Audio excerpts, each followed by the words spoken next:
and I will start by introducing our panelists. Clare, I'm going to start with you. So Clare Barrett graduated from the Conservatory of Music and Drama, TU Dublin, with distinction in 2003. And since then, she's worked with a variety of theatre companies, performing both in Ireland and internationally. I'm going to have to take a deep breath for this part. These include Landmark, Live and Dread, Rough Magic, Drew Theatre, the Abbey Theatre, Hot for Theatre, Breda Cash Productions, Verdant Productions, Dowager Productions, Dear Umber Productions, Barabbas, Lane Productions, the Performance Corporation, Tall Tales, Bewley's Cafe Theatre, the Corn Exchange, Panvan, PBM, the Theatre Project, Monkey Shine, the Arc, and Team, which is quite an impressive roll call. Clare has been nominated twice for Best Supporting Actress in the Irish Times Theatre Awards and was the winner of Best Female Performer for I Heart Alice Heart I in the Absolute Fringe Festival 2010. And Clare has worked on numerous radio plays and film and TV, and also plays Nurse Brona on RTE's Fair City. So you are very welcome, Clare. I'm now going to pass on to Ronan Phelan. Ronan Phelan is a freelance theatre director who works across many genres, including new writing, classic text, and musical theatre. Ronan is associate director at Rough Magic Theatre Company and the current curator of its artist development program. Ronan's previous works have received critical and commercial successes, leading to transfers and national tours.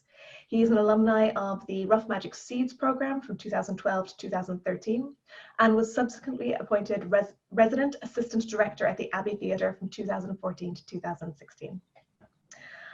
Previous directing credits include Much Ado About Nothing, for which he was nominated for Best Director in the Irish Times Irish Theatre Awards in 2020, Portrait of the Artist as a Young Man, Mr. Burns, a Post-Electric Play, The Effect, Assassins, all for Rough Magic Theatre Company. Also, Some Names Were Changed, which was nominated for Best Production and Special Judges Award in the Dublin Fringe Festival 2019, and Before Monsters Were Made for 15th Oak Productions. All Mod Cons at the Lyric Theatre Belfast, Annie at the Cork Opera House, and Pocket Music, which was the winner of the Bewley's Little Gem Award in Dublin Fringe Festival 2011. So Ronan, we're delighted to have you with us. Thank you. And last but not least, we have Ciara Elizabeth Smyth, who is an award-winning writer and theatre artist from Dublin. Her debut full-length play, All Honey, won the Fishamble New Writing Award and was presented as part of Dublin Fringe Festival in 2017. Her second play, Pacemaker, was shortlisted for Fishamble's A Play for Ireland, and in 2018 she was awarded Writer in Residence in the New Theatre Dublin. Whilst in the New Theatre, she presented We Can't Have Monkeys in the House as a residency production, which then transferred to the Peacock Theatre stage into August 2019 for the inaugural Young Curators Festival. Ciara was chosen as the playwright for Rough Magic Seeds 2018 to 2020, and in 2019 she was a selected playwright for the Abbey Works programme in the Abbey Theatre. She was also awarded an Artist in Residence position at the National Gallery of Ireland, where she wrote and directed the audio play The Mouth of the Grand Canal. Her most recent play, Sauce, was presented in Dublin Fringe Festival 2019 and was nominated for the Little Gem Award, Judges' Choice Award, and the Spirit of the Fringe Award. Sauce will be on tour in 2020-2021, we hope, and is currently being adapted as a television series. In April 2020, Ciara was awarded an Artist in Residence position in the Mac Theatre Belfast, which is, I believe, where she's currently in residence. And her work can currently be seen online as part of Abbey Theatre's Dear Island series of online plays. Ciara, delighted you're joining us from up north. It's always a great testament to the fact that you're slightly breathless introducing the artists because they've had such impressive careers. So we're really delighted to have you guys with us. So I'm going to kick off with the questions. And the first one, I might start with you, Clare, and then ask each of you in turn. Just tell us what brought you to drama and what made you decide upon studying drama at the Conservatory of Music and Drama? And I will unmute you. Way around. So, oh, you unmute me, thanks. There was a lot of before that, so that's good. I came to drama having done it as a child, basically. I started, the first time I was ever on stage was in a local production when I was 4, and then I did speech and drama studies all the way up, and I would have loved, I didn't think it was open to me as an option to do it professionally. Now, I did put it on my CAO form and applied to go to Trinity, which at the time would have been the degree in drama as part of an arts degree. And I had applied and done my interview, and then my parents kind of sat me down and thought maybe it was just a hobby, you know, and they were frightened. There was nobody in their world that had ever even considered drama apart from a school production or anything like that. So I went a different route, and I trained to be a nurse, and then I kept going, and I was a general nurse, and then I did a master's in pediatrics, and then I worked in an operating theatre, and then they made me permanent, and then I panicked. Okay, well, meanwhile, like, I took holidays to do plays. So as somebody interviewed me before and said, did you not think at that point that you should go? And I went, no. What did you do? Oh, I did another thing in relation to nursing. So I took a while to get there. And then I decided, and I moved back to Galway for a year. I did as many local plays, amateur plays as I could, and musicals. And I applied to drama schools, but I didn't tell anybody. And I worked with a wonderful woman called Colette Heaney, who I had known, and she used to work with the Thyvark Theatre, and she was a speech and drama teacher as well, and she's sort of worked on me with my 2 pieces. And I applied kind of thinking the whole time, well, they won't want me, or, you know, this will never work out for me, kind of thing. So I didn't want to, I suppose, be embarrassed if I didn't get a place anywhere. And I applied to just 2 colleges, to Trinity, to the Samuel Beckett Centre, which had been open at the time, and to DIT. And to be honest, when I went to DIT, I was really impressed, and there was probably an adult part of me also, that because I had studied before, and because I was coming from the much maligned, as my father, with a permanent pensionable job, like, I sort of kind of thought, well, I wanted to get an acting qualification whereby it could lead me to something else.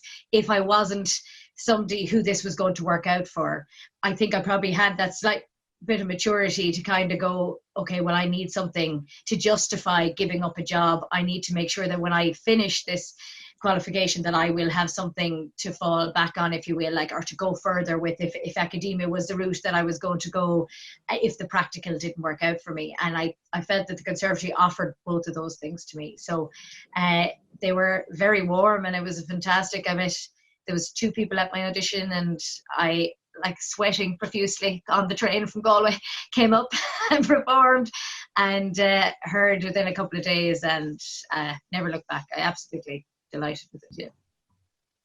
Brilliant. Thank you so much, Claire. So you went from being a professional nurse to playing one on TV. To playing one, I know, bizarre. And it was actually one of my very first sort of acting to camera gigs or whatever, a TV gig, was to play a nurse. And I did apply for the clinic. My agent put me up for the clinic, and they said, unfortunately, we really like her, she just doesn't look like a nurse. And my agent roared laughing and said, why are you laughing? Well, you know, she's actually a duly qualified nurse, which just doesn't look like one in our mind. I was like, that's so it was a couple of years later, and then I played a nurse on Fair City, and it was kind of a day here and a day there, you know, and they used to ask me back. I was one of those magical nurses that worked in every ward of every discipline. I was qualified in everything. And so it was actually, it was lovely to be able to do that and to dip back into it. And my ex-colleagues would have thought it was great crack altogether.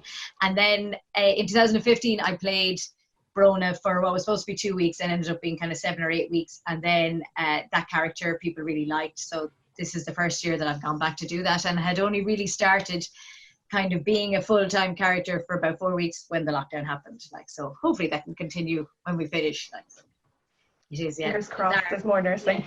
There's more nursing to be done. Surely in a pandemic they need a nurse. That's why one is hoping writers get writing, you know what I mean? I'll be doling out masks even, or something, you know what I mean? There must be a need for me somewhere. Thank you so much, Claire. Ronan, I might turn to you. Same question. What brought you to drama, and then what brought you to the Conservatory as it was then, particularly? A similar kind of starting place to Claire. Firstly, hi everybody, and thanks very much for asking me to do this. I'm really chuffed to be here. Yeah, similar. So I did a lot of acting when I was a child. I was a middle child and needed to be special. So I found that I found that outlet. I found that outlet in drama from a very young age. So I started doing like speech and drama or going locally. I went to there wasn't one particular drama school or stage school or something that I was a pupil of for an extended period. I kind of bopped between a lot of them, doing a lot of different things, whether it was improvisation, bit of speech and drama, and then when I was in primary school, a lot of musical theatre because I could sing as a kid. So I ended up doing a good bit of that for a few years.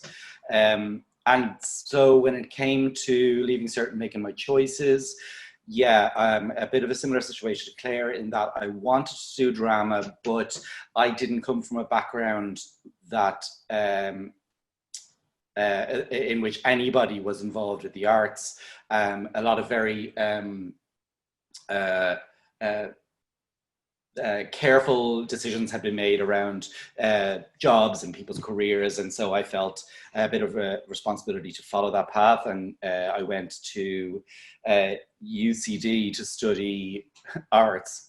Yes, very, very guaranteed a job there. To study psychology, music, and English, and I started that process. I wasn't. UCD is a very difficult college in my experience to get used to when you first go there, and the first term was challenging, and the only thing that I really enjoyed was our very first term in English was drama, and the first play that we were working on was Ghosts by Ibsen, and I was absolutely kind of taken with the opportunity to investigate drama in a new way, because prior to that my experience of looking at plays had been an English teacher translating Shakespeare, so you would read line by line and then translate it into like contemporary English.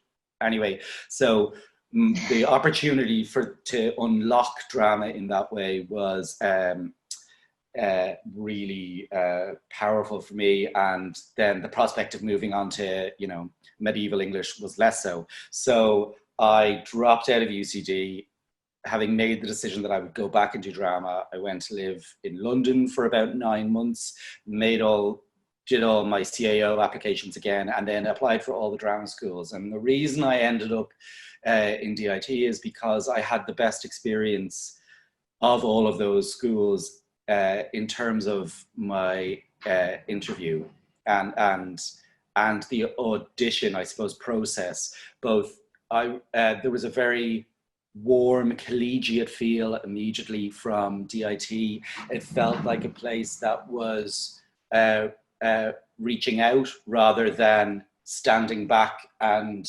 observing you and kind of quantifying whether you were right for us.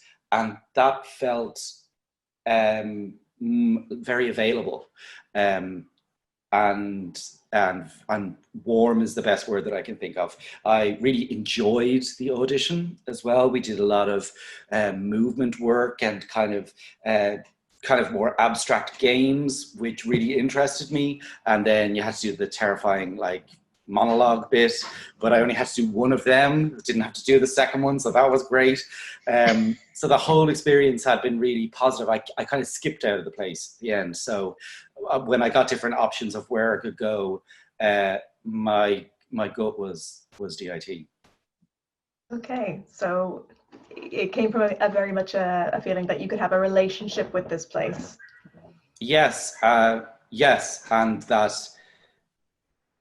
it was somewhere that I could belong.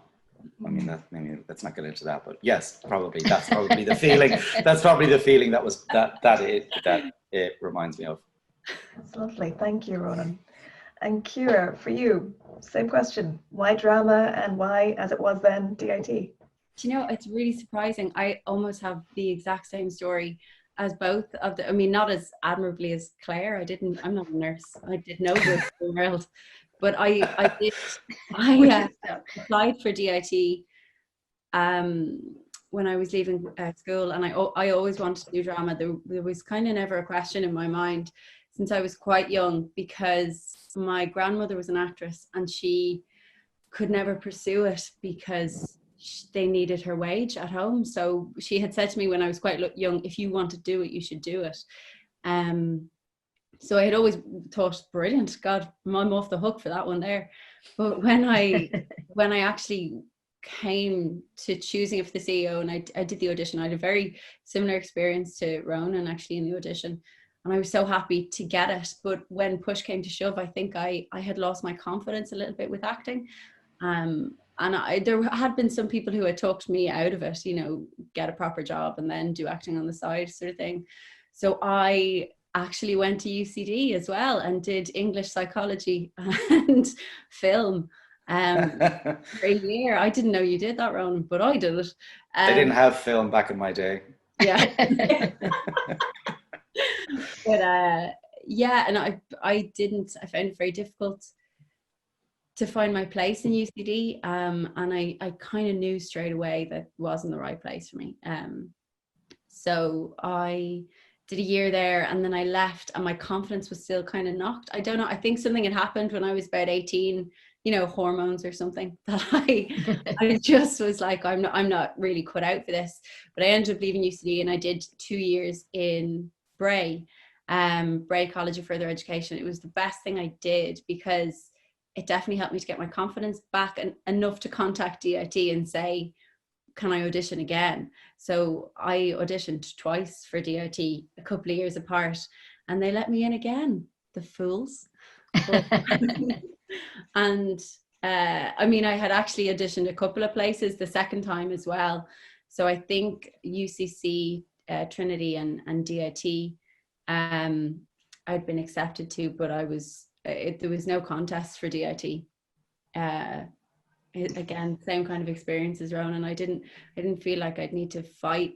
I felt like I was already fighting a personal fight to get there, and I didn't feel like I'd need to fight for my place. You know, I felt like there were people that believed in me there.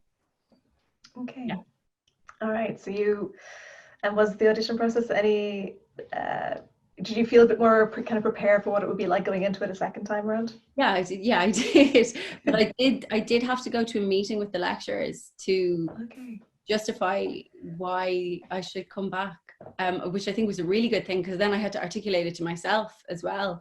And it was really nerve-wracking, because I had given up a place the first year, and that was really good for me. I really didn't want to do that meeting, but it was good for me.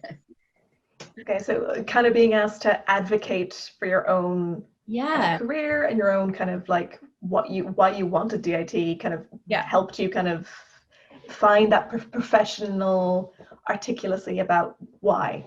Yeah, I mean that was and that ended up being so important for me, because I spent a lot of time trying to figure out what I liked and what I would like to make and how I would like to make it, and to be made articulated that early on was really good for me. And I definitely would encourage other people to do that. Like, why do you want to do it? Because there was a limited number of places, and obviously I auditioned again, and I think they wanted to make sure they weren't wasting a place on me. Okay. Well, they clearly didn't. Well, I hope so. Thanks. Thank you guys so much. So weirdly, because I started by asking you, like, tell me, like, before you arrived, I'm now going to, like, jump, because I think for a lot of people, either in drama degrees or looking at drama degrees, and I think particularly for our current third years at TU Dublin, what happens next is a very kind of mysterious and scary question, because I think a lot of people feel like they don't have a roadmap for what life after your last year looks like. So what I'd love to do is ask you guys, what was that first year after getting your degree and kind of entering the real world like? Claire, I might start with you. Yeah, and again, I think there is no roadmap for any degree, I think, for when you and I think that's important to remember, because we feel, particularly in this industry, which is a little bit less or more precarious, I should say, less definite, you know, than most careers. Like, but there are an awful lot of people who emerge from college not having a clue what they're going to do. And even though I had a previous profession, I still wasn't quite sure of my roadmap. I just know what I wanted to do. And I thought, Ciara put it very articulately there in that asking that question. I felt DIT as a university did that for us. Like, what do you want out of this? What do you want to do? You know, and for me, I had an opportunity actually when I left college initially to maybe go the directing route, but I was like, no, I wanted to be an actor. And if that meant giving up the little chance that somebody was offering me to go on a kind of a, it would have been like a sort of an internship as a director. Like, I hadn't tried the acting thing yet. And that's really why I had done this course and why I wanted to do it. So I felt I should commit to that. And like, I know the unfortunate thing for the students at the moment is that they haven't had their showcase, but it will come. And when it does, that's the sort of thing for you to focus yourself as to what do I want people to see of me. You know, I mean, unfortunately, the reality and the truth is that it's not a springboard that will automatically get you your first role, but it does, and people will remember you from it, you know what I mean? And that is kind of how you build on it. And what I decided to do was like, I'm after giving up a job here and I'm going to give myself a certain amount of time. I'm not going to put myself under the pressure of, I must be doing this, this, this, and this, you know, in order to justify having done it and having left a job. You know, I am going to set a clear roadmap for myself as to what I want out of these next couple of years. And if I achieve any of it, then that's enough ammunition for me to keep going. And that's kind of what I did. So I would always recommend to people, because your showcase may or not, and this is in any school of drama or anything like that, you know, your showcase is not the be all and the end all either. It's a wonderful thing because, you know, you are never, leaving your 3 years, you're like an athlete. You are never more prepared for anything. You can learn something, you are primed, you are fit. And this lockdown does nothing to affect that. You have to remember the 2 years, 2.5 years that you've had up until this point. You know, all of this is building blocks for what's going to happen to you in the future. And for me, what I set out to do, and it probably was, I'm not going to lie, there was more choice, there was more companies, but we are now a smaller world. We can go to England, we can go to whatever. I made a list of companies that were a style or a type of thing that I would like to work with. And I started doing workshops. And that's how I put myself up, like I put myself out there, if you will. I had done my showcase and I was very lucky. I didn't get an agent out of it, but I got an agent who was interested, who kept watch of me for a little while.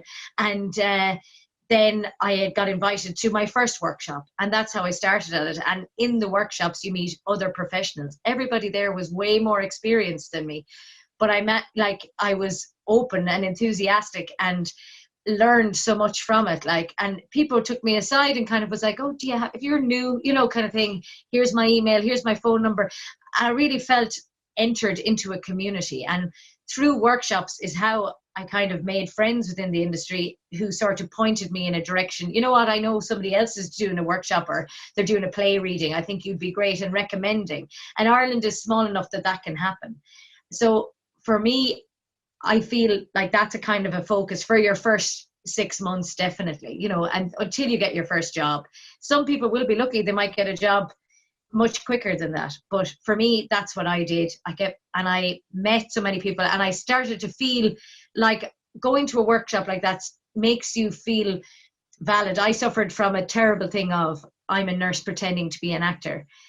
And I had to get over that myself. That's not going to be everybody's cup of tea, but like, it's not going to be everybody's story, you know. But I had to, by attending professional workshops, by learning from other people, other actors, directors and everything, then I suddenly started to go, no, I deserve my place here. I can hold my own in this room.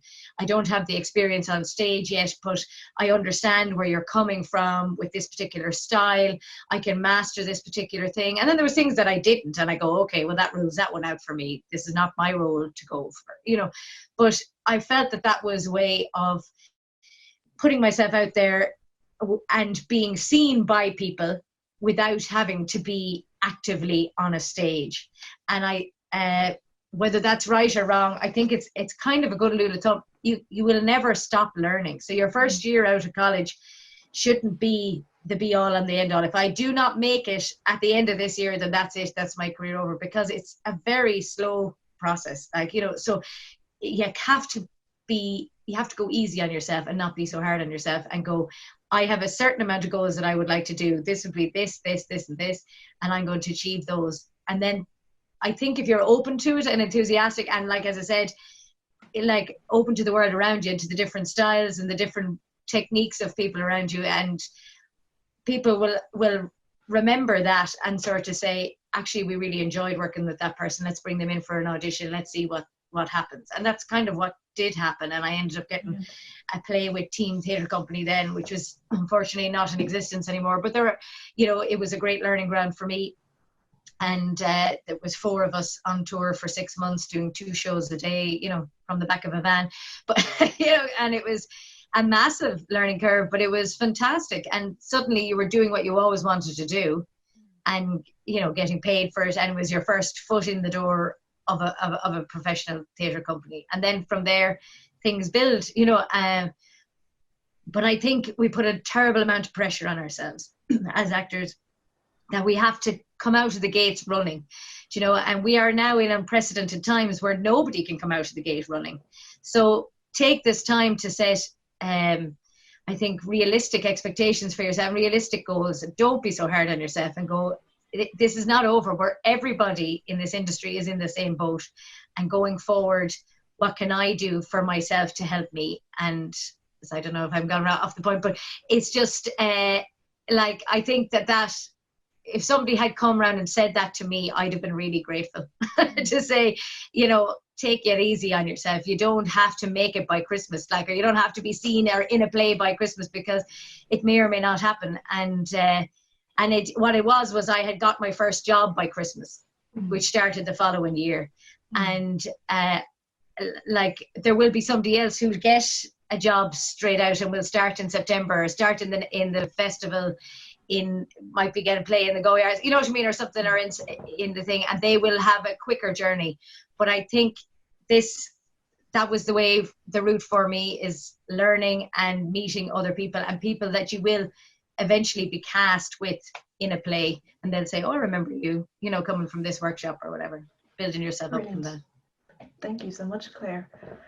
Ronan, how about you? Did you feel the same kind of pressure to, right at the gate, feel like, okay, I have a very short window, I have to make this? Or what was your journey? Absolutely. I wish I'd heard what Claire said when I was coming out, because I absolutely had pressure on myself. And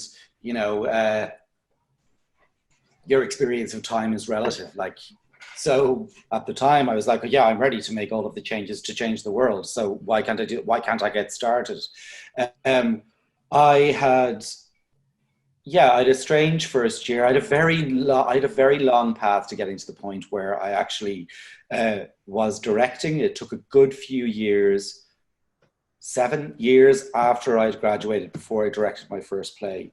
So the path to get there was very circuitous, and it was also,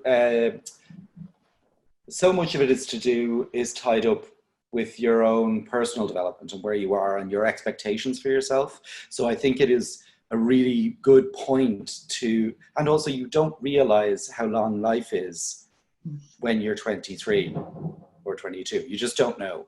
So, or even 28 as well. Or even 28. Yeah, so, 28, you feel like you've a very short amount of time to achieve all the things you do, and actually if you have more time than you think. So I came out of DIT. I'd had in my final year some very formative experiences.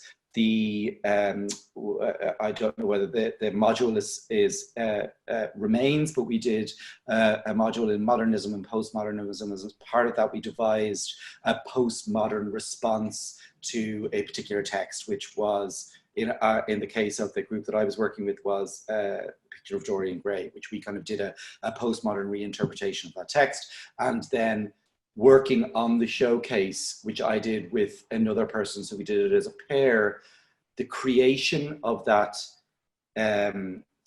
arc within that work, both of those experiences really drew me towards directing as a practice rather than an actor. So I graduated and I got an agent from my showcase, which was amazing, but I didn't want to be an actor. So I didn't know what to do with that. I went for a few ads. It was horrific. I didn't know where I was going, and I decided I was a complete a very myopic student. I was absolutely set on devoting myself to theatre in a way that was, I mean, you know, retrospect, looking back is everything, in a way that was kind of unhealthy, in that, like, it was the be all and end all. I'd gone to theatre an awful lot in my third year, and there was some directors within the town whose work I'd really liked. So what I decided to do was write a letter to them and ask them if I could assist them. This is back in a time like before there were more structured artist development and early career development opportunities.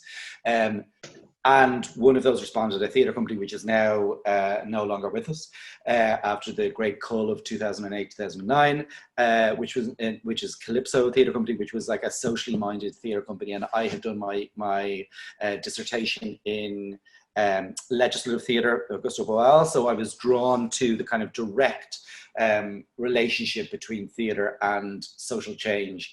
And I got the opportunity to assist that director, and I did assist her, and that went very well. And I kind of worked a bit with that company for a little while, but kind of was moved because there was no formal entry-level position. You either assert yourself as the artist or you get moved into stage management, which is what happened to me. So that happened for a little while, for a few years after that. But that first year was characterized by a certain anxiety to define myself, to know who I am, and to have the answers, which I didn't have at the time. And I wish I had had somebody say, as Claire has just said, chill. You have the things that you need. You've got to give yourself a break, because there is less structure. You therefore have to be more flexible and more fluid. It's part of the requirement of the job, is your ability to respond to situations as they arise, and you don't do that by being tense. You know what I mean? That you're ultimately less flexible. So I wish I had identified that at that point as something to aspire to, and to know that, like, as an artist, your life experience is as important as your technical and academic understanding. You know, the things that you know and the things that you experience and the relationships that you build throughout your life are as much a teacher. I mean, you need both. That's the pain in the ass. You need both. Brilliant. Thank you so much, Ronan. Ciara, I'll just go straight to you. Like, what was that first year out like? Does this sound similar, or did you have a different experience? And this is all I'm going to be saying for the whole thing, isn't it? Yes, in some ways, and in other ways, no. I graduated in 2013, and I think I was like 24, 25, and I was similarly chomping at the bit. I was like, get me on a stage now, if not sooner.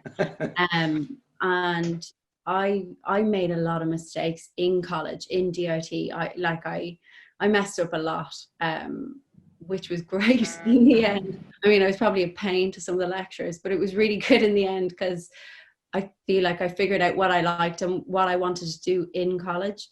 And I wanted to do a lot of things. I didn't just want to act. I really wanted to write as well, but I had no confidence in that area. So when I left college, I decided to try and gather as much information as I possibly could about the industry, because it's changing all the time. And I felt like when I came out, I didn't really know anything. I felt like I knew a lot of practical and academic work, and I knew about myself, but I didn't really know what was out there, who made what, who was who is anyone. I didn't really know anything like that. So what I did was I spent a few years like scrambling for as much information as I could get. I must have got in contact with everybody in Ireland to be like, can I audition for you? But I couldn't get seen for theatre. I couldn't get an audition. anywhere. And I mean, the Abbey, the Gate, obviously the two big production houses is where you want to be seen for. But I ended up not really getting any theatre work for a while. But I got an agent from the college showcase, and I got a good bit of screen work, but I realized very quickly that's not what I wanted to do. I didn't want to act for screen. So I decided to try and put on my own work, because I really wanted to do theatre and I really wanted to do comedy. So I started to put on stuff that I was writing. So I put on my first piece in a festival called Collaborations that's now seen and heard. I hadn't a clue what I was doing. I asked two of my classmates from DIT, would they kindly read the stupid words that I wrote on stage? And we put something on, and the minute I was on stage speaking a script that I wrote, I knew that's what I wanted to do, that I wanted to write. So I had kind of shifted my focus to that. I hadn't completely left acting. I just went straight for writing and tried to do as much as I could and build a kind of a reputation for myself that way. I also started to work administratively in the arts. So I got a job in the Gate Theatre that I spoofed my way into as a company manager for a show that was going to South Carolina, which is obviously, it was a hugely funded tour, paid for by a festival called Spoleto, which is in Charleston. And I learned a lot on that tour, and I worked with a lot of really established actors. So I learned from talking to people, and I also worked in casting for a bit as well. So I have a perspective on both sides. So I worked in the Gate as the casting assistant while I was still writing and using time and work to write. But also I would get a lot of emails from actors and agents, and I dealt with a lot of agents as well.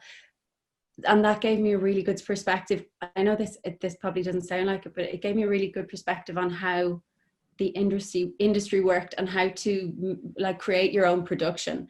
And it was during that time and during talking to people, and I also met a lot of people for coffee, which I was so surprised that people did. Is when I got out of college, I emailed people and said, would you meet me for coffee and tell me what's going on? And they did.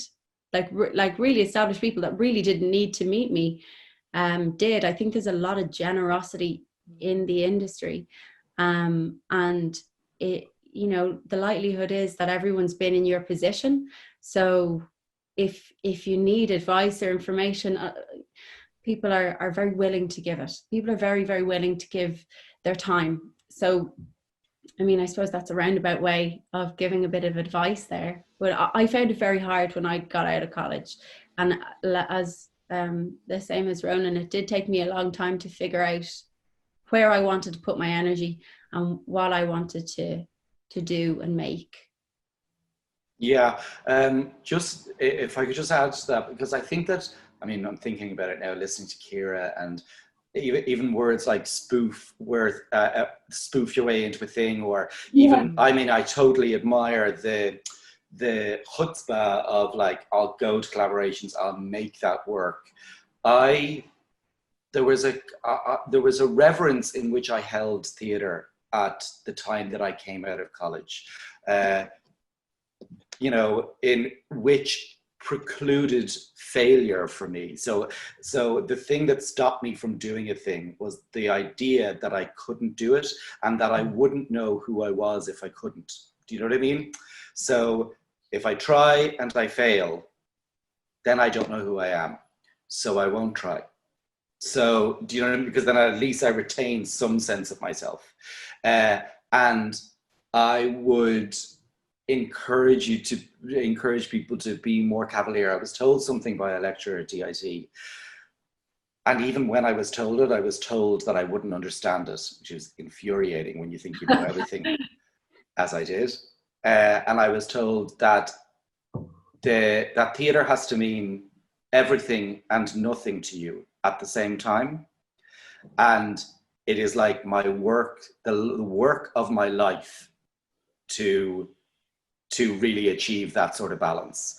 It's got to mean everything, and yet you've got to be not cavalier, but kind of, you can't owe it everything because it's slippery, it's tricky.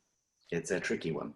Totally agree. I was actually told that as well, and yeah, it remains probably one of the best pieces of advice I was ever given, because, but I think that I was too, in a way, like small-minded to really know what I was doing when I put on my first piece. It was only afterwards I was like, oh God, I really could have bombed there. Yeah. I'll totally take that, Ciara. I was just too intelligent to try.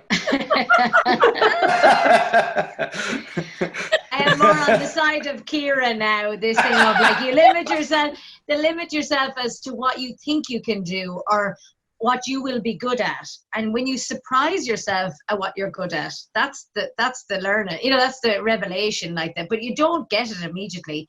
You honest to God don't. And I'm still learning every single day. It doesn't matter that I worked with the big long list of companies. Every time you go to something, you learn something new, and you're not good at, you know, you learn, oh crap, I thought I could do that. Shit, I can't. You know what I mean? This kind of thing. And it will change on a day-to-day basis. I was told by a DIT lecturer to, God, why do you always apologize for yourself? And to which I famously replied, sorry. And she, class, wouldn't let me forget. And she said, I don't understand it. You don't apologize when you're being a character or when you're playing somebody else, but you constantly apologize for Clare. And that, to be honest, is something that dogged me for the first 5-6 years of my life, as an actor, you know what I mean, and probably has dogged me my entire life. But for the first 6 years or so as an actor, I understood on an intellectual level what she was trying to say to me, but I couldn't get it out of my system. I couldn't change what I needed to change. And so we use words like, I spoof my way into, I'm sure as hell Ciara didn't spoof her way into that, like she was well able, but we think that, and we're convinced ourselves, like, so I would constantly be saying, I'm sorry, but do you mind if I'm sorry. And it's not until, like, I was studying in Canada, I was studying red nose, and this woman said to me, like, you continue to say the word sorry, but it means nothing the more you say it. And I was like she's like, and I was like, okay. And she said, and she then pretended she was a bit kinder about it. And she sort of said, the thing is, she said, we want to watch you. And if you apologize for yourself and end the performance before we're ready, or take yourself away from it, then you are ruining our time here. We've paid money to come to see you, and by you holding yourself back or thinking that's enough, they've had enough of me, and apologizing for yourself, then you're actually just being, you know, you're undermining our intelligence and what we want. Like, you're deciding for us. And I never thought about it like that. And then I started to see it in everything. Like, I'd see somebody cross the road and go, I'll never catch them. You know, I started to see how I was like giving up before I started on everything. And it took a while, and that's not for everybody. But I think what the lads are saying is that there's more in us than we realize. Like, but it's, God, you have to make those mistakes in order to go forward. Like, you know. Yeah. Because if you don't, you know, nobody comes out fully formed. Even the people who you see, oh, so-and-so, they got a job straight away. It's horseshit. It's absolute luck. Excuse my language. Like, it happens to be luck and whatever and timing and those kind of things. But that person will have had some sort of revelation within that first job, you know, and they will have to wait for their 3 months of unemployment, which is inevitable. It will happen. And to find out what you found out when you didn't get that first job. You know, everything that happens to you in this business, you learn from. And you'll also learn if you're not able for it. Because I can't remember, was it Ronan that was saying that, you know, you have to be, we think of ourselves as this particular thing, but the industry is a very different place. And or maybe it was Ciara, that, you know, we don't know about the industry, and you can learn as much as you think you know, but like, again, it'll change. It'll absolutely change, and it'll change from year to year. It'll change with every arts council. Like, you know, when we were there, we had a thing called the theatre handbook. That's all gone. That was wiped out. You know, it's a different world for people. I'm really in admiration of the newer graduates now who know that they have the right to put on their own work. That was something that was never kind of instilled in me. And I would think, God, they're so brave, like, you know, or maybe I'll hand in that play to somebody, but I'll change my name because I wouldn't like them to think it was me, you know, like to have the confidence to own your own work. That's a phenomenal thing. And I think it's something that every graduate coming out now in this new world has, or should have, or try and build on, because it's a great string to your bow, like, you know, which a lot of us don't have. And value the things which are really the like essential core. Like if you're curious and you have a strong imagination, you kind of have everything that you need. That's all you need to know. The thing that really helps is wanting to know more, even wanting to know what you don't know, wanting to know how to do it, how that relationship, whatever it is. They're the things that you will have been feeding over the last 3 years, those muscles of curiosity and imagination, and they are the ones they're the building blocks, regardless of what your discipline in. I mean, that's how you make art, is by following your nose and learning the things you need to learn to articulate the questions that you have rather than the answers that you have. I think that, well, that's my own personal idea about it, is that like it's an inquiry into who we are and why the hell we're here, as opposed to an assertion as to this is why we're here. Certainly that's the kind of work that stimulates me more, one that acknowledges that none of us know anything. Yeah, it's fascinating to hear 3 artists whose bios were so impressive that I ran out of breath trying to read the, let's be clear, the edited version. That all of you are talking about having imposter syndrome. And what's fascinating is like all of you have talked about kind of taking different focuses and career paths despite all having gone through the same degree. And I find that really interesting that so many of the graduates take the skills from their BA and take very different paths with them. So I'd love to kind of finish up my round of questioning for opening up the kind of metaphorical floor a bit, to just talk to you about how did you go from this degree to kind of diversifying or to focusing. Ciara, given that you've been the last one called for all the questions so far, why don't we start with you? How did you find negotiating the new kind of professional landscape of being a playwright after training in a very kind of actor focused, theatre making focused degree? Yeah. Well, I think I may have already said, so forgive me if I'm repeating myself. I learned a lot about myself during the course, and that was integral to getting me where I am now, because I knew I had certain skills in some areas. I've also worked a good few times as a producer, like usually for myself, but occasionally for other people. And there is an aspect of that job that I really like, because I do really like being the instigator on a project. And that part of my personality is fed from writing, as well as a lot of other creative parts. It was a real trial and error for me to trying to get where I am now, and even to start being comfortable. I thought that was interesting what Clare said, that to calling myself a writer, because I don't have any formal training as a writer. There was only really academic writings in college, so it was quite scary for a long time. And I called myself an actor who wrote a bit, even though I had more plays on than I ever had acting jobs. And it was a long process, but I suppose a lot of it was helped by the people I was working with, and the fact that I could keep doing the thing that I really wanted to do. I mean, there's a lot out there now, as Ronan was saying, for stuff like artist development schemes, that once you get into something like that, which I'm still apply for all the time. I apply for everything, because I think it's almost like a numbers game, and the more you apply, the more you write, and the better you get at applications. But once you get into artist development schemes and people start calling you what you are, you get a little bit of confidence in yourself. I mean, one of them, the scheme that was really the most important for me was the Rough Magic Seeds. scheme, which I worked on with Ronan. I never thought I'd get that. I wanted that for years. I knew about it a long time before I had applied.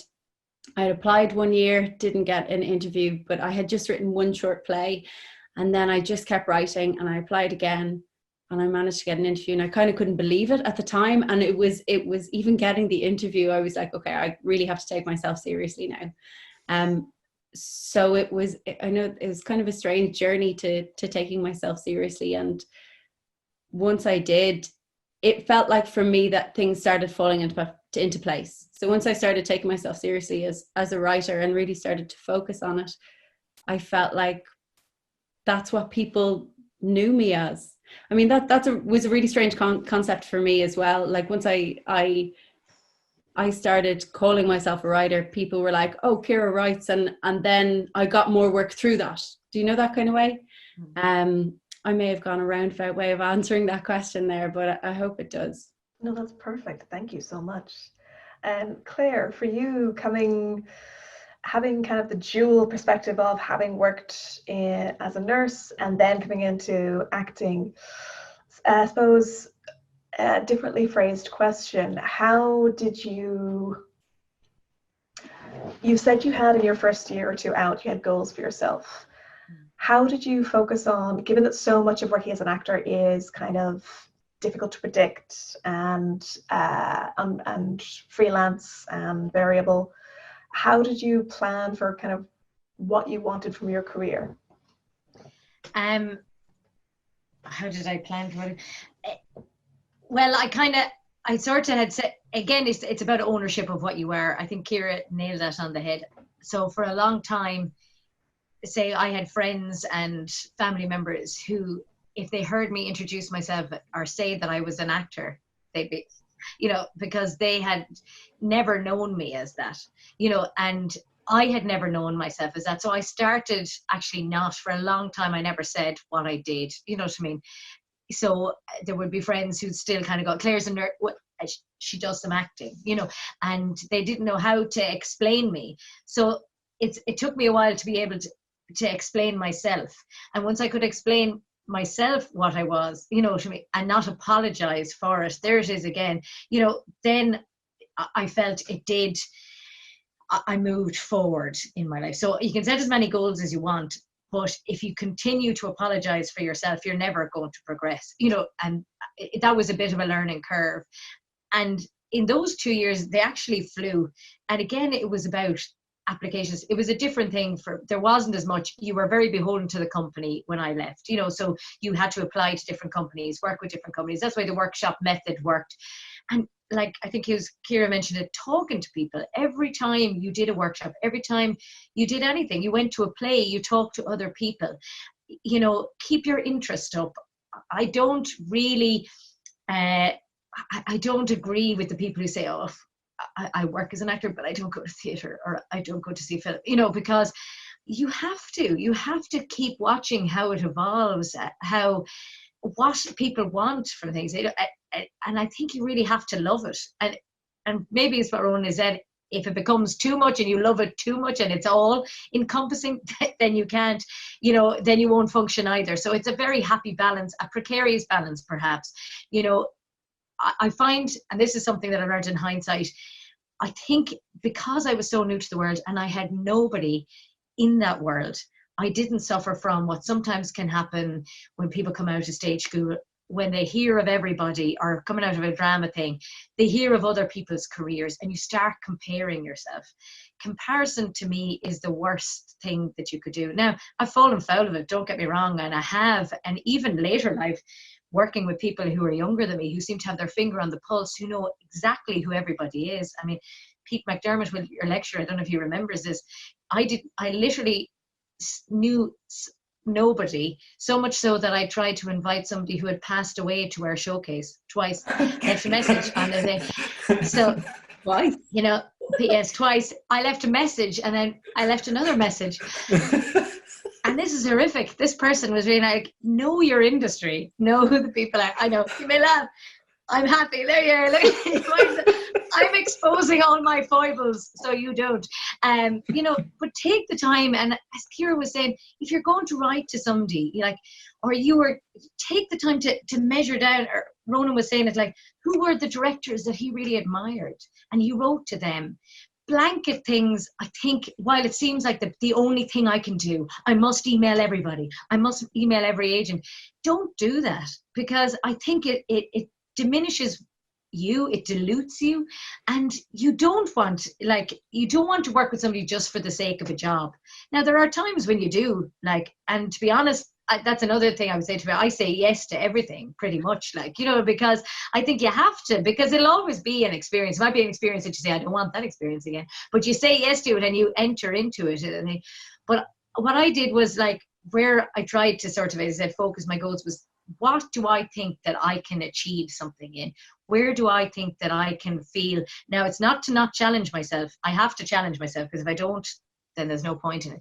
But who are the people that I really admire? Like, what's their work? What do they want to do? And they're the people that I wrote to. They're the companies that I said. And sometimes you heard back and sometimes you didn't. But the more I talked to people within the industry, the more I got to know people within the industry, then my path was clearer. And I did apply for things. I applied for further education, because that was what I felt was open to me. Now there's way more development strands that I think are a fantastic option, and I'm availing of them as somebody who's worked a lot, like, you know, because you get put into a bracket then of just being an actor, and I have written a play and I've done, you know, the thing. So now you're okay, can I be a theatre maker? And I feel a fraud when I sort of say that, you know, but every time we do a play, we're making theatre. We are theatre makers, and you're writing. And something I really found that I didn't realize when I came out of DIT, we are unbelievably skilled at devising and improving, which a lot of other colleges aren't. So, like, and I didn't realize that. So every time you meet with a group of people, be it in a workshop or be it in even if you're teaching a drama class with somebody else or doing you're meeting people all the while. You're keeping your brain alive. You go to a play, you talk to somebody afterwards at a bar, you know what I mean, and you discuss conversations happen. And it was through the conversations that I kind of went, oh my God, I have skills that I didn't think I had. And now I know, grand, well, that leaves me up, that's another stepping stones to that company that I thought were out of my reach before. Grand, I'm going to give them an email now and say, can I work with you? Can I, you know, and people, Ciara nailed on the head. I'm only after finding out in the last couple of years that people will have a cup of coffee with me, and they will. They're very kind. You know, everybody started at the same point, and like, I've had cups of coffee with people have had cups of coffee with me. I don't even drink coffee, but I go for the cups of coffee. And it's great just to talk to somebody like that is in your business and will help you, you know, move forward. And I really do think this, I something that if I had somebody to give me a bit of advice, I did it unwittingly because I didn't know enough people. And then as I knew people, I did it. But I think this mass writing to everybody without a knowledge of why you want to work with them. It's the first question. If you ring, you know, somebody that you want to have a cup of coffee with, say I was to ring Ronan and go, I really like what your plays are, I really would like to have a cup of coffee with you, you know, and I go to him, but I've also written to 40 other people, and when it turns out he goes for a cup of coffee, so what have you seen that I've done? Well, I've never actually seen any of them. Do you know what I mean? Yeah. So, and that has happened, and it does happen, because you think, you get so anxious, I need to get work and I need to get on the play. I think what the guys have said, distill down what it is you want, and then distill down who you want to work with. Yeah. And this will happen. But all the while, keep up your curiosity about your profession to be what is going to be your profession. And even now, even when you start to work regularly, keep up your curiosity. What's new? What's happening? Who's doing what? You mightn't always like it, but oh my God, you never come out of something going, okay, well, I didn't like that, but I have something to talk about because I can tell you why I didn't like it, or wow, I loved that, and that's exciting, and I came to do. And if you can continue like investing in yourself and in your industry, then I think that's will reveal the path to you. If that's not too, I don't know, mystical is what I mean. You know, I think that's what had happened, and that's what happened for me. And I still went off the road a couple of times, like, and took jobs that I probably shouldn't have, just because it was an opportunity to be on stage. But that's a learning thing as well. Do you know what I mean? But I found people in this business, it is the people. My very first workshop, a girl says to me, "You're new, I don't know you. Do you want my email? If I hear of anything, I'll let you know." You know, kind of thing of a workshop. Yeah. People are very open like that. And that's, for me, has what has built my career, to be honest. Like, you know, a stepping stone to stepping stone to stepping stone. Like, you know, I don't believe in the overnight success. It never happens. Like, people talk about it, but they don't realize that for the other 20 years you've been working before your overnight success. You know what I mean? And it's kind of a fallacy, but we put this terrible pressure on ourselves. And I think that would be my recommendations for the year. Absolutely. It's fascinating that you guys are talking about the informational coffee, because I've just realized that in this panel of 3, 2 people here I've had the coffee with just when I was applying for my current job at TU Dublin, to say, "Oh, you're graduates, can I talk to you and just get an insight?" And that worked out rather well. So thank you guys very much for my job. Ronan, for you, because you've already talked a little bit about the fact that how you had to build up your confidence in kind of calling yourself a director in order to work as a director. Did you know going into the degree that you wanted to be a director, or did that kind of grow and then you just start to follow that path? How did it happen? Yeah, no, I didn't know going in to I thought I wanted to be an actor. I believed at the time that I wanted to be an actor. I mean, all things are, everything is everything, really, isn't it? I mean, it all is kind of part of the same thing. The things that I was attracted to in acting, I was very attracted to the philosophy of acting and of theatre. I was very attracted to technique. I could really hang my hat on technique. It felt like something tangible. What I found difficult was revelation, as in being present on stage and not pushing an idea at an audience, but rather than letting them see me. That I found very difficult. And I suppose, you know, the unfortunate thing is, like, we are not the unfortunate thing, but the truth is that, like, we are the tapestry, like, we are the subject of the work to a degree. So as you develop as a person, your relationship to art, to theatre, is also changing all the time. So it's so difficult to separate either. So yes, for me, personal development and professional development are kind of interlinked. So, you know, having found myself in stage management, I then and a terrible stage manager, I might add, really bad, only trying to basically direct the plays surreptitiously. Not even from the wings, sitting beside the director being like, "Really, girl?" So, yes, and I'm terrible at the actual job that I was there to do.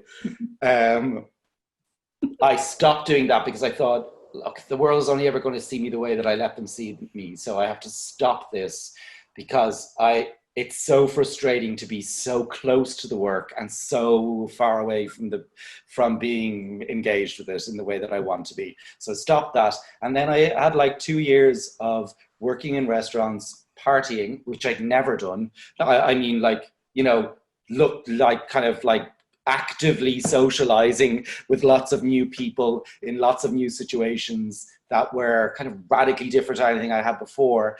And I was kind of happier than I'd ever been at that point. And then suddenly the phone rang, and it was a friend of a friend who knew I'd always wanted to direct something, saying, "A director's fallen through for a show that we're going to do. I know that you've always wanted to do it. Will you do it?" And I was like, oh my God, this is the phone call. So if I say no to this, I can never give out about this again. I can never rail against the universe. I never had the chance. You never know what you never had, you bastards. This is it. So I said yes. I was working 2 jobs at the time. I quit one of them, kept the other one at night, directed the show. And as soon as it started, it gathered momentum. And within, having waited 7 years to do it, having graduated, within 6 months I was on the Seeds program. I was being contextualized all of a sudden within the industry as an emerging artist to watch, which is kind of the most advantageous thing about artist development programs. they provide you with framework, and then I just directed everything I could get my hand, like anything I could get my hands on. If you stood long enough in the street, I would have told you which way to stand. Anything, everything. I felt then like, oh my God, I'm starting late. So now watch out. Yes. But I mean, in terms of call it, because I had exactly the same experience about, I would never call myself a director. The first time I called myself a director to a taxi man was 3 years ago, when I directed The Effect for Rough Magic, which was actually my first professional directing job. So the first time that I was paid to direct, which is 4 years after the first time I made a show, was like, I don't know, February of 2017. And then I could happily call myself a director with the greatest of pride and excitement, say, oh, I'm a theatre director to a taxi man. And that for a while was a great thrill. Now I find myself that it's as much a trap as anything else. I'm like, I'm only a theatre director. Am I not a theatre maker? I agree with Claire. I find that title both alluring and infuriating. And I also now think of myself more of an artist in a broader sense. I certainly approach and apply for public art commissions more. I'm interested in participatory art. I'm interested in life as art, as in like that everything is an expression of where you are at any given time, which is like my own sort of deal. I won't burden you with it, but it's becoming more. It's becoming a greater opportunity to celebrate. No more sure, no more certain, but I feel able for the uncertainty of it in a way that's just taken me time, and I find uncertainty to be the most exciting part of it. I feel that the vibration of possibility within it is the thing that keeps me going back for it. The thing too as well, I think I think a lot of the time, we worry about, like, I'm here talking about artist development programs, right? And I think as an actor, you can think that doesn't apply to you, and there's not as many focused on acting. To be honest, that is a thing. So you have to be your own artistic director, in a way.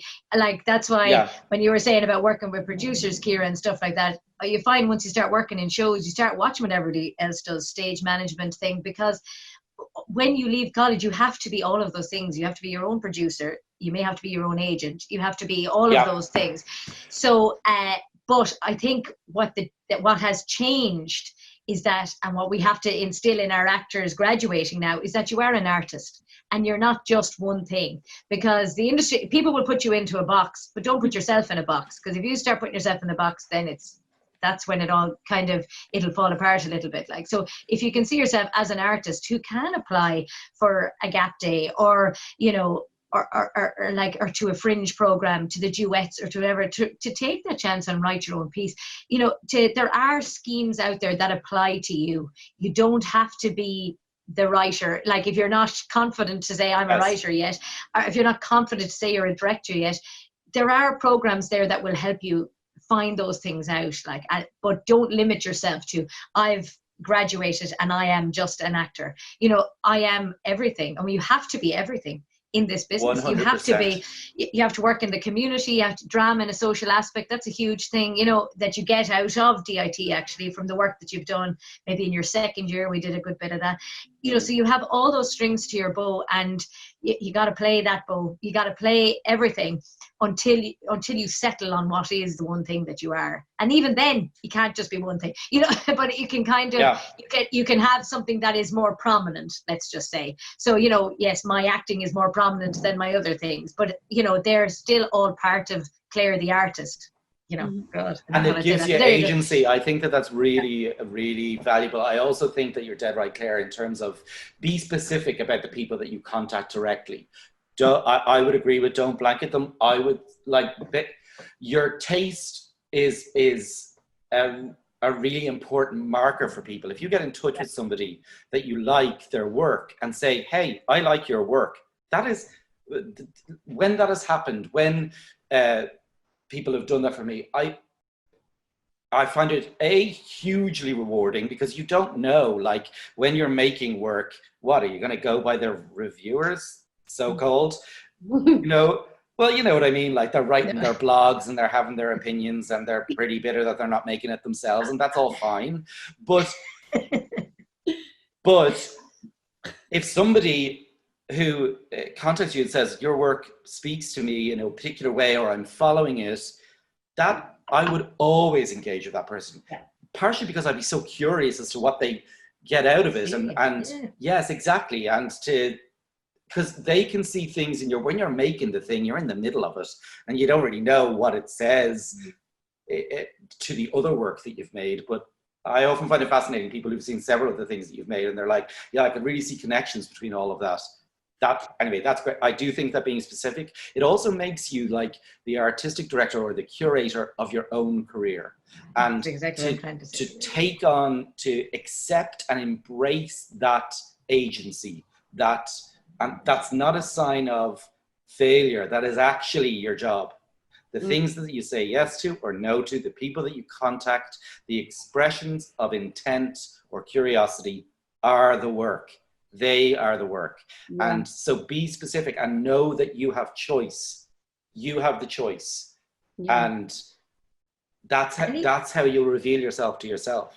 I think, like, totally agree with that. I think by that virtue, it's really worth taking some time to get to know yourself. I mean, so you can be specific, so you do know what you like, so your taste is honed, and you can look at work through that lens. I mean, I think I just totally agree with that, because of course the impetus is to blanket and just go. As an actor, when I came out of college, I was so eager to be someone else. I was so eager to be whoever you wanted me to be. Whoever was playing, I would be. But I actually think maybe the fact that I didn't do theatre for a year was really good for me, because it allowed me to really be specific about what I liked, what I wanted to make, how I wanted to work, what kind of experience I wanted to give an audience, and how I was going to do that. And then I was able to be specific about who I spoke to, and had the luxury of putting on work that I really liked and wanted to make.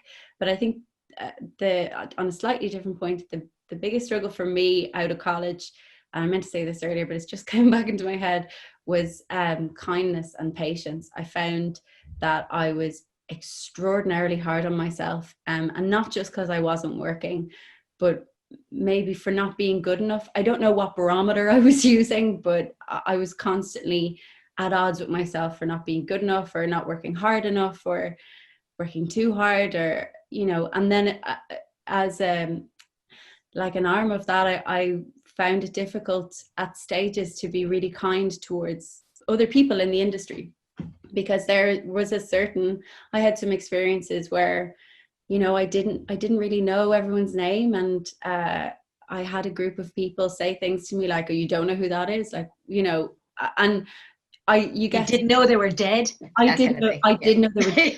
I didn't know Clare had invited them. But like, I mean, I didn't know this particular person, and I found myself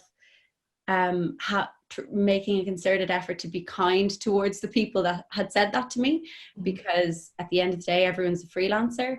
The work is precarious, as Claire has said, and they are just those people, I think, were trying to make themselves feel very comfortable by knowing someone's name, by hanging on to some information. So I mean, if I could give any bit of advice to people just out of college, it's be kind to yourself and others, as much as possible. Yeah. And I think you get that reflected back to you then, you know what I mean? Yeah. It's reflected back. If you are that way, like I was saying, joking about being open and enthusiastic, but I actually was so excited to be part of this world that I'd really wanted, which I didn't realize how much I wanted. Like, it took me how many years of nursing to it was always there, but suddenly you're mixing with the people you've always wanted to do this, and you're kind of going, why would you waste any opportunity then by being rude or not, be kind, and it'll be reflected back at you, I think, and I think Ciara's right with the patience to yourself, like that's because nothing happens in a hurry, like, and that's the reality of it. And it was lovely to hear Ronan talking about jobs. People worry about, coming out. So if I take a job in a restaurant, am I undermining my artistic? No, you're not. You have to eat. You have to do these things. These are all practical things that unfortunately don't get talked about in the real world. Like nobody does an interview in the paper and talk about how they worked. I worked moonlight shifts in a nursing agency so that I could do auditions or rehearsals during the day, but I could pay my bills because I wasn't getting paid for what I was doing on an artistic level, so but they're all important facts of life, and you can't be judging yourself or hard on yourself for earning money to pay your rent and do your thing. What you have to find a happy life balance for you so that you feel your artistic part of you is being fed, but also you have to physically feed yourself, so don't judge yourself for those kind of things, which is something 100%. I think often doesn't get mentioned, and people are hiding in shoe shops. Oh God, I'm going to have an audition with them next week and they're in buying shoes, they won't take me seriously. Like crap, that's like, so I'm using language, I apologize, but it is like I think we have to be okay with all of those aspects of it because they're very real. It's a very real serious for writing a play. Yeah, absolutely. There we go. Yeah. All right. I want to open the floor for TU Dublin students to ask questions. I'm aware we've run a little bit longer than expected. If anyone, including one of the panelists, needs to step away, that's totally fine. So the panelists made a very good point that because everything has to be online, thanks to the COVID-19 closures, the big thing that they said they were sorry about was that they're not getting to meet the current students. So what we suggested was, if students have questions, if you want to open the chat function and just say hands up in the chat, I'll call on you and ask you just to turn on your camera and microphone and ask your question. If you're feeling coy, or if your camera or your sound isn't working, you can also ask your question in the chat function. As I mentioned, these are aimed at TU Dublin students, so we're going to ask just the TU Dublin students to ask their questions now. So if anyone has a question, if you want to type hands up or just pop your question in the chat, I pass the mic, metaphorically. This is And if anyone's wondering where the chat is, if you hover your mouse, you can see chat down at the bottom of the screen underneath the image. I see Caroline Kane's asking for a question. Okay, excellent. All right. I'm going to unmute you and stick your video on, Caroline. Hello. Hi, Caroline. Hi, Caroline. Hello, Caroline. Thank you so much for a wonderful hour and a bit. It was really enlightening and really enjoyable to listen to you guys and your stories. But I'm in second year at the college at the moment, and I was just wondering, I found what you said about how you can actually meet people for coffee and they will say yes, really interesting, majority of the time. But I was just wondering, like, how can you meet someone, say, who you like admire and you admire their work and not come across as like, please let me work for you, that kind of thing, if you understand me. Sure, I'm happy to start off with that. Because it was a thing that I had. It's like, how do I not seem like I have an angle here? Yeah. I think I was really specific with myself about why I was meeting them and what I wanted to ask them. So I'm not just meeting them because, I really want one of my plays in their theatre, or and also, if you do, I think it's okay to say it. If you do want to work with someone, I think it's fine to say. I mean, from my perspective as a writer, I have flat out asked people, how would I get my play on in your theatre? And you'd be surprised what people come up with. But if you're asking a director or a writer or an artistic director as an actor, I would just be really specific with your questions, as in like what kind of work they like to make. Maybe, what kind of work, and then you'll be able to have a conversation about what you like as well. Yeah, exactly. Okay, great. Thanks. Thanks, Caroline. From our current students, I can see we've got a question from Con. Con, I'm going to unmute you and stick your camera on. Hi, guys. Hello, Hey, Con. Hello, Con. How are you doing? Good, thanks.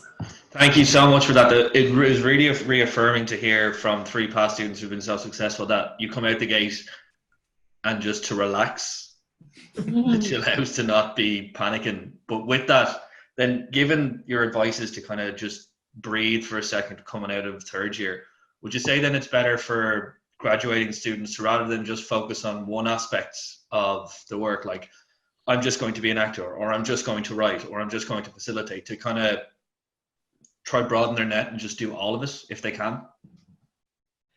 I think if it all feels good, if it all feels like something you want, if you have interest in doing it, then I don't think you should limit yourself into one particular name or channel or idea of yourself. I don't think, I think that trying to box clever is a bit of a fool's game, because what you're looking for is to be, you're looking for, you know, a expression for yourself. So I think if those things have interest to you, I think that you should do them. I don't think that you should restrict yourself in any way, shape or form. And like what I was telling you, sometimes you get a surprise. Like I was completely blown away when I was offered. It was through DIT. Somebody had seen me work in my graduation show, but also saw me work in class and had recommended me for a director internship. And the minute it was offered to me, I absolutely knew I didn't want to do it. And sometimes that can be the thing going, but I haven't had my chance to do what I want to do, which is the acting. So sometimes I do absolutely agree with Ronan, try whatever comes your way, like, you know, dabble in the thing, but I think your gut will actually tell you fairly instinctively, that's not the route I want to go currently. Do you know what I mean? And later on, it might be something you dip into, but you'll find out quite, like, by dabbling in the things, like, you'll know what you instinctively, which path you're going to follow from the disciplines that you could when you finish college. Yes. Those advertising auditions decided my acting career for me very quickly. I would have loved to be in an ad. Thank you. No problem. Thank you so much, Con. That's a great question. I can see Molly Mew, another one of our third years. So I'm going to unmute you, Molly, and stick your camera on.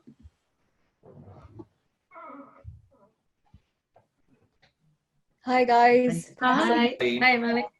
Nice to hear from me. So I have a question for Ciara. I found what you said about confidence really interesting, and it's something that I've struggled with myself and other people, other students that I've met over the years. Is there anything you can say about, like, the thought processes that come into your head when it comes to confidence? Like one that I can think of, for example, is like, oh no, I can't do that, so I'm not going to do it. Like, how do you become aware of that, and how do you deal with it? That's a really good question.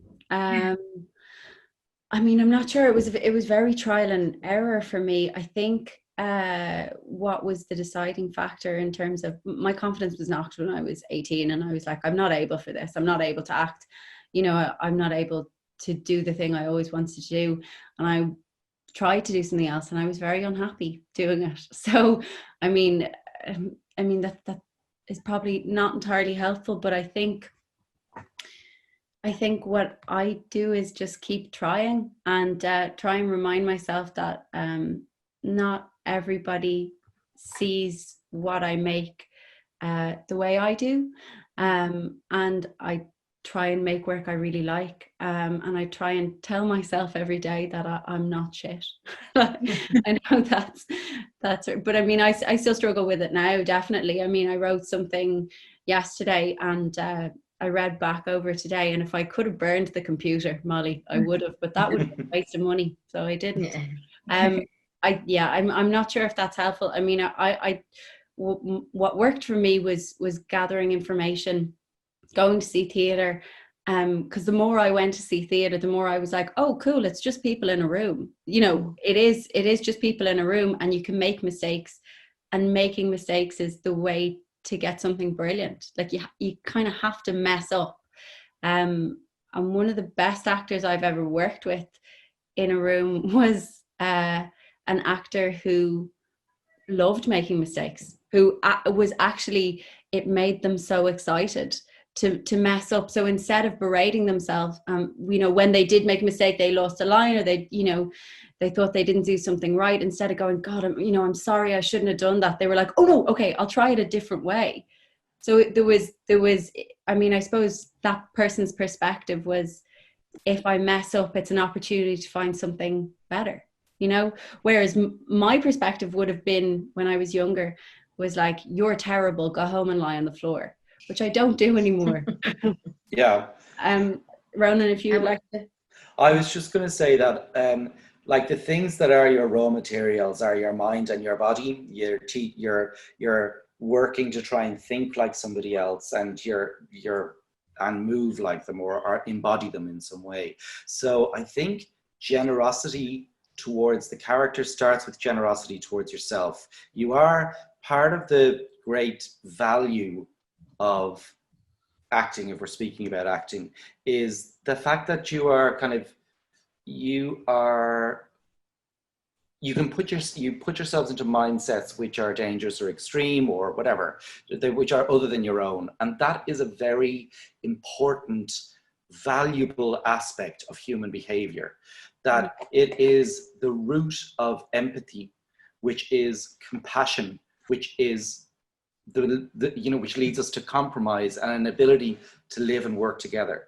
So be generous to yourself, be kind to yourself. Yeah. And an easy way of doing that is being kind and generous actively outside yourself. Even when you're looking at work and you're like, I'm not mad about this. But if you're looking for a way to articulate that is respectful of the process, generous towards it, you will ultimately, your own critical mind towards yourself and what you try and do will shift as well. You will start to become more generous in your criticism of yourself, rather than, I had a very sharp, articulate inner critic for a very long time, and working to soften that has allowed me to be a better artist, a riskier artist, less fearful, more playful, more joyful. The unfortunate thing in our business is that, like, you are pitted against other people. It is competition sometimes, you know, and that can lead to this thing of needing to be perfect, and that, I find, dents your confidence in a terrible way. And like, we can all talk away here now because we have learned, but we have literally shown our behinds on the way. It's been ugly, you know what I mean? I worry about sometimes coming in, and I was talking to a PhD student recently, and you know, like I said, I don't want to seem worthy when I'm talking, because I made an awful lot of mistakes along the way. But what I have learned is what Ronan was said, like, be generous to yourself. And unfortunately, rejection is a part of the business. You won't get that grant, or your play won't go on there, but there will always be something else. And like, you know, the whole adage of what's meant for you won't go past, you have to believe in that in order to get up every day and put yourself out there. And the more that you are generous to yourself about that, going, like, I think the only thing you can do is actually just do your best. And like, honest to God, that when people see you do that, they kind of go, oh, that's great. And they look at you in a different light. If you go in there going, I have to get this, like, you know, then or you're meek, or like, you're pretending at your confidence. Like, you just know what you can do, you know your strengths, and that's what you have to kind of be generous to yourself to go, I am enough, kind of thing. Like, you know, so I'll go in there and I'll be prepared, I'll be ready, and I'll be enough. And then if I'm not for you, that's okay. I'm not going to take that home with me and lie on the floor. We've all done that. Like, Ciara very aptly phrased that. Lie on the floor, lie in your face, lie whatever it is to get through. That you are going to have days like that, because it's easier said than done.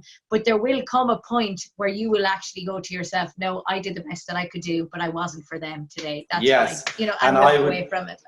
As somebody who sits on the other side of the auditioning process, I would say that is really, if you do the work, and doing the work is really important, being detailed, specific, doing the work.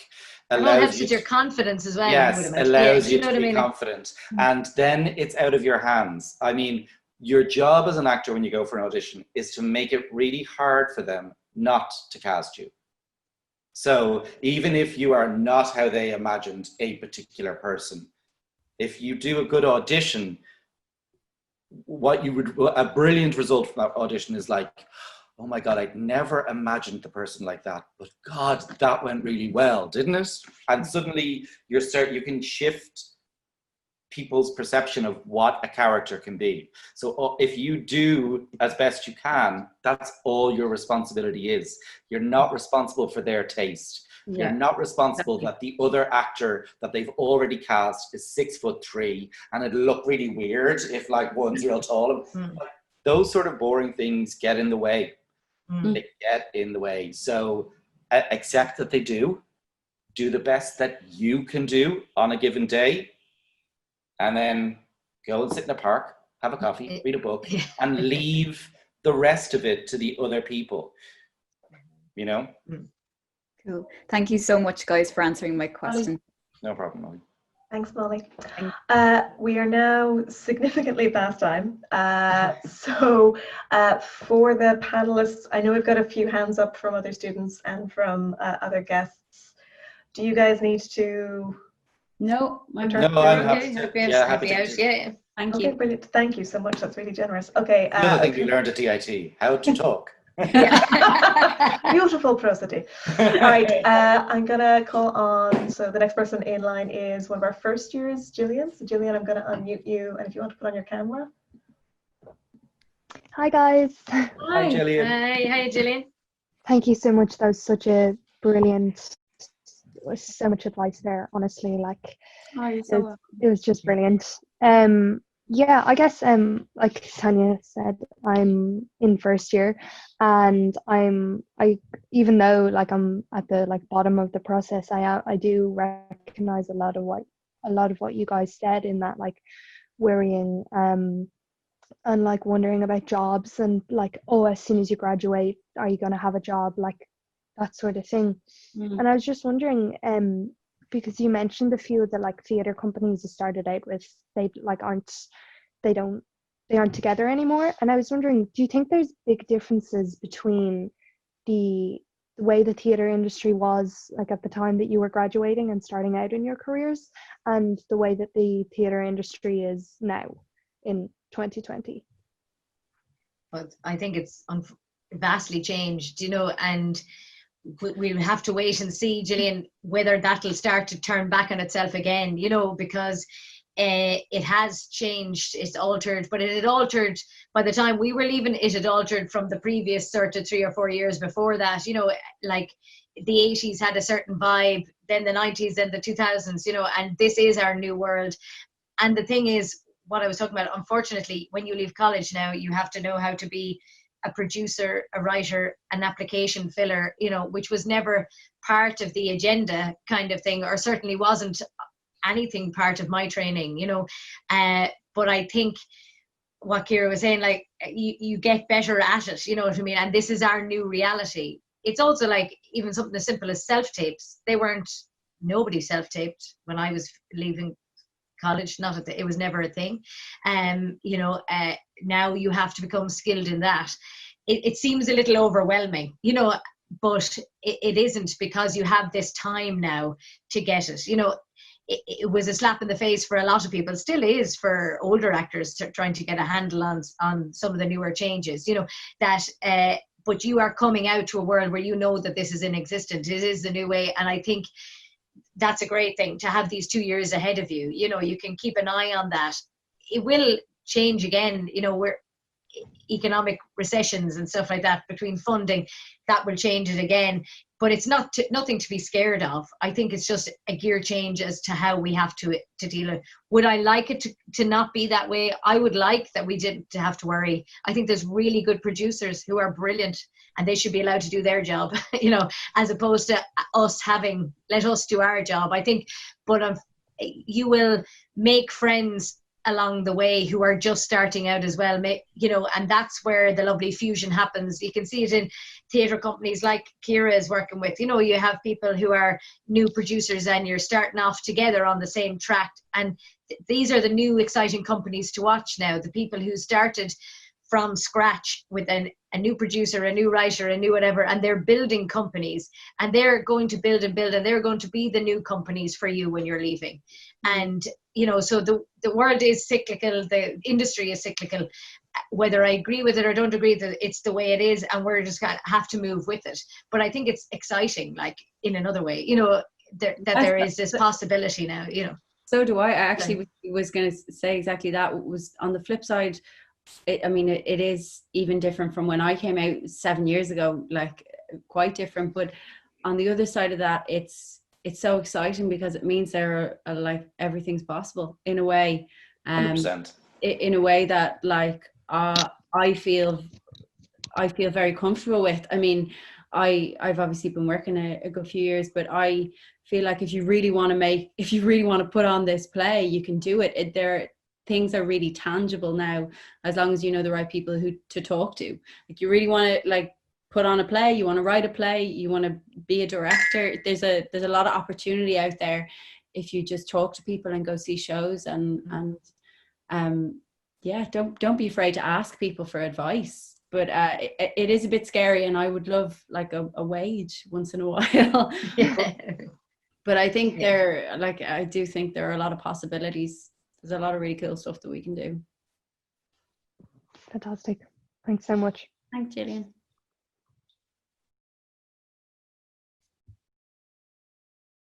I can't hear you anymore. You've muted yourself, Tanya. Sorry. I mean, not sorry. So I can see in the questions that Adam Callan's got his hand up to ask. It was one of our second year students. Adam, I'm going to unmute you, and if you have a camera you want to switch on, you may.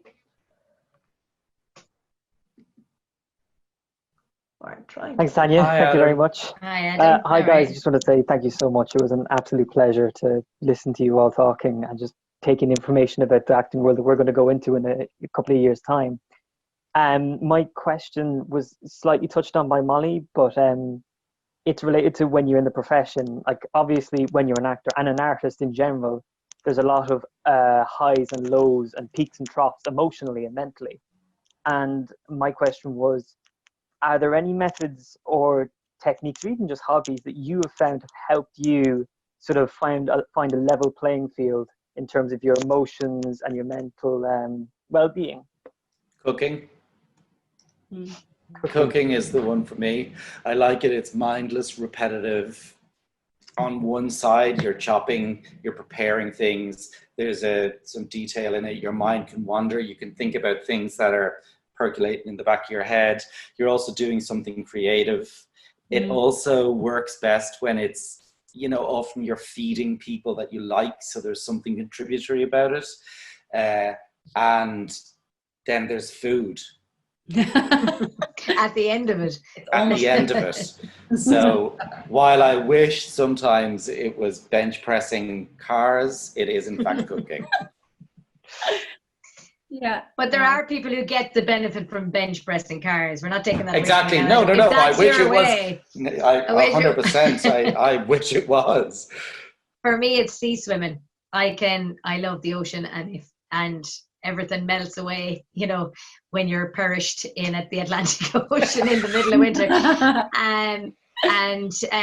So yes, it's unlike, I was listening to Ronan there going, God, it's not creative, is it a thing? But I actually find it clears my mind and gives me something. You have to focus on something else. So immersion in cold water makes you focus at that moment on nothing. The rest of it matters. So you start to forget, and then once your body gets into the water and used to the water, first of all, you're enjoying it. You know what I mean? And those little ideas, things, if you want to percolate. Great ideas can come while swimming mindlessly. I find, but that's just my way of doing it. I think you find your own little niche.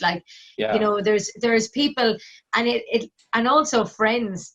Sometimes sometimes we can get very caught up in the business and we forget our friends and family that we have from before we went in. Do you know what I mean? Because it's all about being part of something new, and once you're part of something new, the only thing you miss are the people that you haven't given enough time to, which are your friends and family, unfortunately. So I think if you can find a happy balance of time with them, maybe some physical exercise, you know what I mean, and your new world, if you can, it sounds very idealistic and it is always hard to manage, but if you can do that, they're the things that give you, I think, the space to get away from everything. Yeah. I do a lot of yoga because I find when I get really stressed, all the tension goes up to my head and I forget I have a body. So that helps a lot. I read a lot of plays. I find that really, really, really, really calming for theatre, which not everybody would at all, but it all just seems kind of tangible and words and moving shapes and colours when you read a play, as opposed to something like ethereal that you can't grasp. I hope that's helpful. That's really helpful. Thank you so much for the answers. That's perfect. Thank you so much. Thanks, Adam. Thank you very much. Take care. Hope you all. Take it easy, Adam. All right, from our current students, one of our third years, Alana, has been waiting patiently. So Alana, if you want to, you can unmute yourself and start your video and ask your question. Okay, yeah, no, that works. That's fine. I actually had a question specifically for Ciara because I saw We Can't Have Monkeys in the House when it was on in the New Theatre, I think. That was like 2 years ago.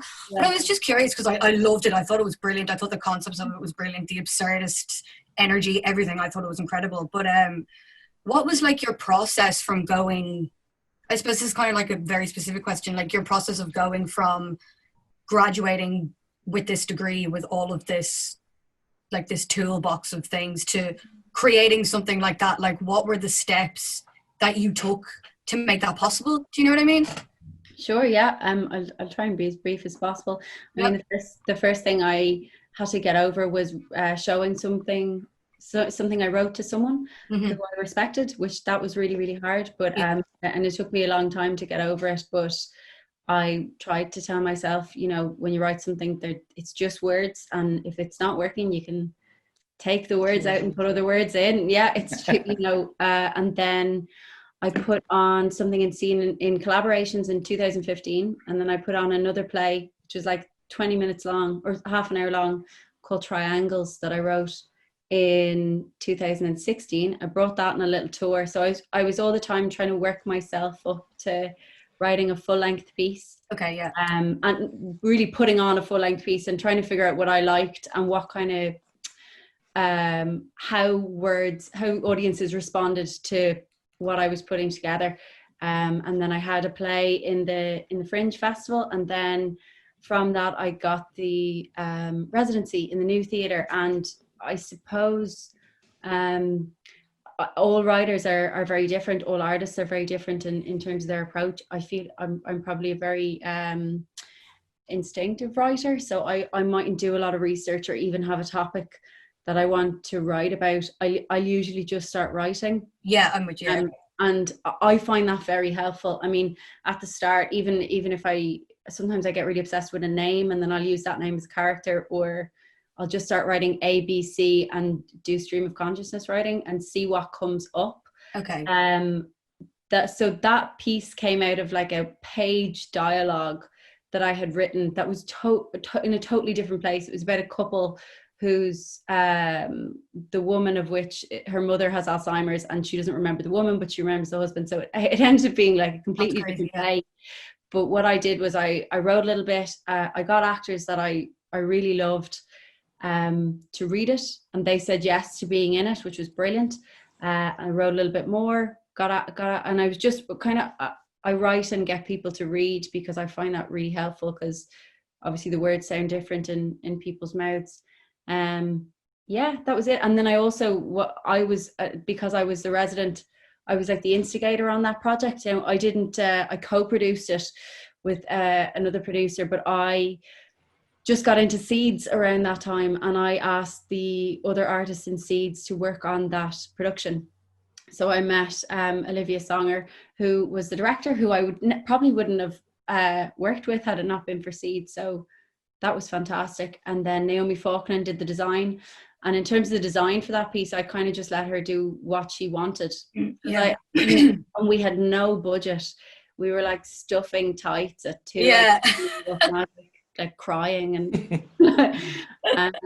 and then John Gunning did the lights, and Leah Dunleary did production management. So usually how I start projects is like I just try and pull artists together that I love and hope they say yes. That helps. Yeah. That's really interesting. Yeah. Okay. Good. Yeah, thank you. Thank you so much, Alana. We have, I'll make sure I haven't muted myself. Excellent. We have 2 people who've had their hands up, and I think that's probably going to be it for questions, if that's okay with everyone. Yeah.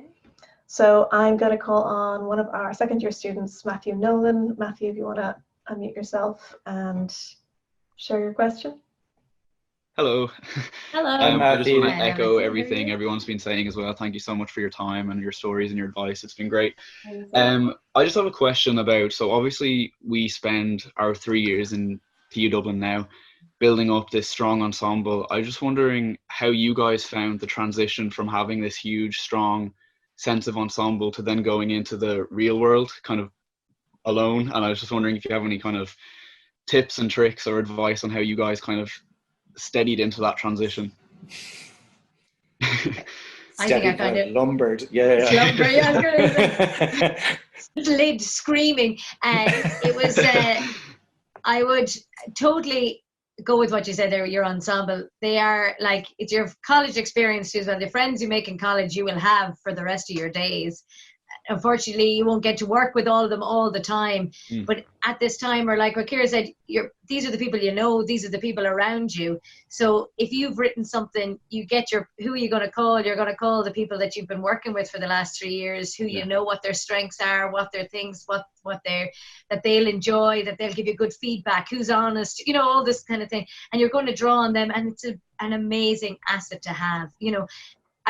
What's also great is that we don't leave an arts degree with 400 students in our thing. We leave, like, I don't know how many is in the final year class, but for us it was only like 11. You know what I mean? So we have these 11 people who are just, they're in the exact same boat as you are. So to talk to them, when you're having a bad day, gives you a little lift, because somebody else is feeling the same thing. It's not like misery needs company, but a tiny bit. Sometimes, you know what I mean? But then also, if somebody's having a good day, you really, you're so happy for them, but I think that what it is what you call it, an ensemble. The ensemble is the most important part of any production, any play, any job you're going to get. It's everybody that's involved with it. And what this college teach you is how to work with a team of people, and that will stand to everything. And I think keep your pals close. If there's a few of you that are interested in a particular style or something, in order, like your colleague or one of the other guys was asking about, how do you keep yourself busy? Like, read plays. There's an awful lot of groups of actors who to this day go, let's form a play reading group, so you're reading plays, and this never ends. But at the moment you have a band of people till you get to know anybody else, and they all have the same interests as you. You know each other well, maybe too well sometimes.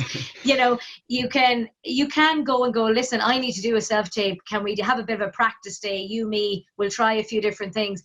It's a great asset to have in your life, this ensemble of people that you have grown with and who know you inside out. And I think hang tight to them. Don't be that. You don't need to be a lone wolf. And alone, if you are the lone wolf, it makes life quite hard. So bond with your buddies, and these people will get you through that first year, and onwards.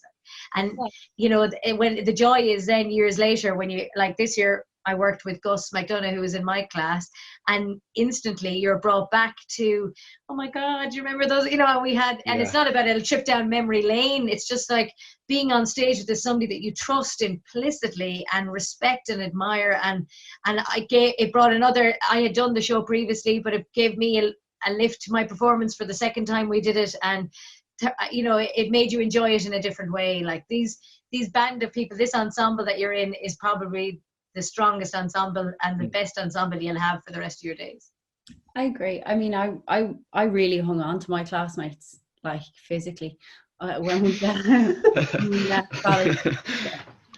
They're still my best friends now, and I've worked with them. One of the girls from my class is one of my key collaborators. I work with her all the time, Meg Healy.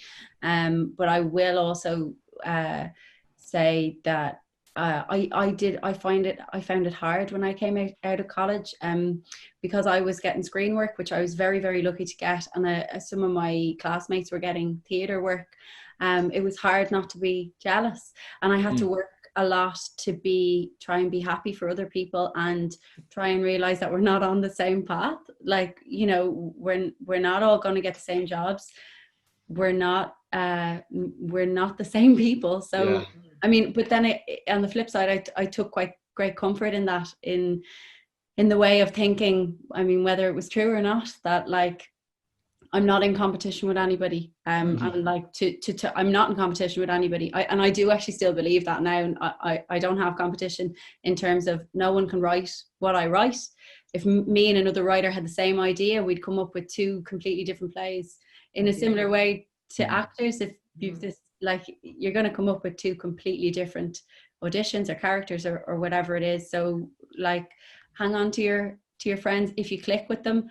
I mean, having an ensemble in terms of friendship in the industry is integral, but also run your own race. Like, don't be looking around you, and try and be really happy for other people. I mean, that's the most important thing. Like, if people are getting things that you want, just do your best to be really happy for other people, because you'll get something.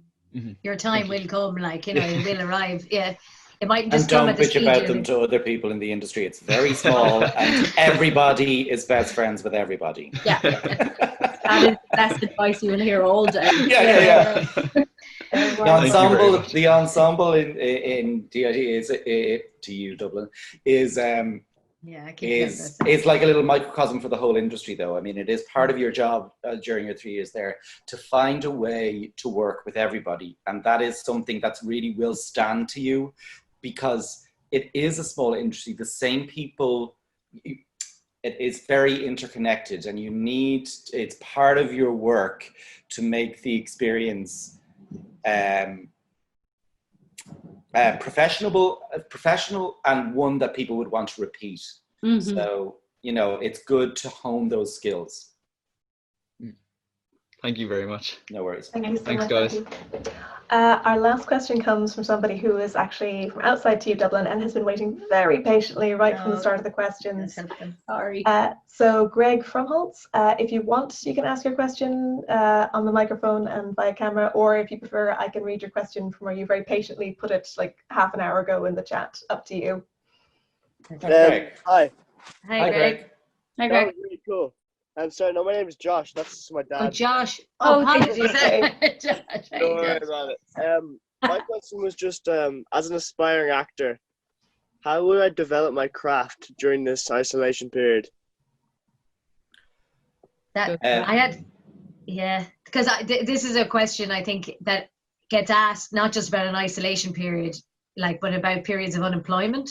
And I was talking to there's a PhD student who was doing a thing, and they were asking, what's your methodology? And I think everybody is different. So what I say to you now might not be work for you. Do you know what I mean? But that's something, just if you can give advice, and I'm sure the rest have all got things to keep your mind active while you're doing it. So for me, I worry about long terms in between learning things, you know. So when you are working and you're working regularly, or like, as I said, when you're in college, your mind is such at an Olympian rate that you can learn something in a second, and you want me to change that monologue tomorrow, you want to make that cut. And that's the way you are when you're in a production. Lines get cut on a preview, you learn it because your body is fit and ready. I think fitness is a fantastic thing to keep you going, both physically and mentally. So if mentally, for somebody might be reading a load of plays, not learning anything. For me, I like to learn some things, or I like to sort of, even sometimes if it's not about learning it off or something, I'll reread it. It becomes so familiar that if somebody said to me, what was that page in that book, I could maybe paraphrase it for, you know, to have details in it, to pick it out. But also it's physical, you know. You find sometimes in between jobs, or that you can let your physicality sort of go. Like, if you go, by the time you get to preview week, you are so fit and ready, like vocally, physically, because rehearsals every day are demanding you to be that way.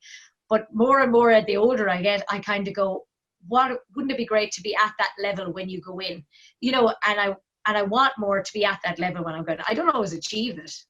Ronan will know that my dancing skills are maybe to be worked at. That is not true. They are enthusiastic and spirited. That's also another word for something else, Josh. But it will be. What I'm saying is, I know, like, say if I know that I'm going into a role that's going to demand an awful lot of me physically, then, like, why not push yourself? I'm not bench pressing cars, but I'm doing within my capabilities of keeping myself. So I think especially during this lockdown, don't let yourself sit into it. Now, I'm not saying put pressure on yourself, because there's all these other things too as well. You know, people going like, oh God, I have to write the novel, I have to write the press play, I have to emerge from this chrysalis, the best actress butterfly I can be. You know what I mean? But that won't happen. And you have to give yourself rest days, you know. But for myself personally, I don't want to arrive and not be match fit. So for me, match fitness is keeping vocal fitness ready and body fitness ready. But that doesn't mean that I don't take the weekend off and eat takeaways and drink wine. I do. But I'm saying, like, if you can keep your mind on the thing of, what do I need skill wise as an actor? I need to be able to learn a text. I need to be able to physically, with my body and with my breath, be able to maintain that text. And so how can I keep those things up? And to be fair, like, I think a lot of actors are quite prepared for the lockdown in that way, because you know, normally, like, if you're unemployed, you can though go to the cinema and go off for yourself and get other ways of a thing. But we do have periods of our life where we have to keep our body and mind active when society doesn't let us. So we're unemployed from that way. We're not doing it in our job. So how am I going to keep myself that way? And I think if you can learn that skill when you're in college, it'll stand to you. It took me a long time to get to that stage. I won't lie. Like, I didn't get automatically inspired by it when I left college.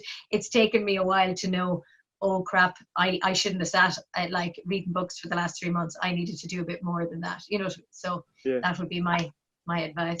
I don't know if this is helpful at all, that people mightn't like this, but what I did for years was learn Shakespearean monologues. So, like, as if I had an audition for a play, and I would just do like Helena's monologue, go through it in great detail, and then have it audition ready. And it really stood to me at times. Like, because Shakespeare, there's so much work in it. But then, you know, loads of people wanted to do a Shakespearean monologue, you know?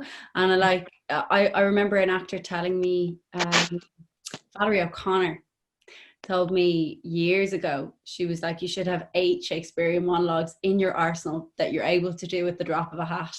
Now that was what she told me, like, because I had none at the time. So but it was great advice, because I actually can probably still do at least 5 of them, and there's great exercise in them, and it's something active that definitely kept me going. Thanks. Thank you. Thank you for your question, Josh. Thanks, Josh. Thanks, Josh. All right, sorry that for the brings delay. us not just to time, but past time. Thank you so much to our panelists for their generosity, for their insights. What I'm going to suggest is, because it's hard to show your appreciation digitally, if we want to switch to gallery view, and for anyone who wants to, if you want to switch on your camera, and maybe we just give the Irish Sign Language applause symbol, just so we can show our appreciation. Very nice. Thank you guys so much for your time and your insights. There's a sea of hands waving in gratitude. And look what we can do, which I just learned the last day. Yay! Thank you so much to Ronan Phelan, to Ciara Elizabeth Smyth, to Clare Barrett, to the students for their excellent questions, to everyone who joined us today. We really appreciate your time. Same bat time, same bat channel. Next week, we'll be having a masterclass with Jonathan Shanky, who is a talent agent with Lisa Richards' agency. You can book for that in Eventbrite. Plug. Thank you guys so much. Everyone stay safe, stay healthy, stay well, and I hope to see some of you next week. Thanks, Bye. Tanya. Thanks for having us, Tanya. Thanks to everybody for watching. Thanks, Best of luck, everyone. Bye, guys. Take care.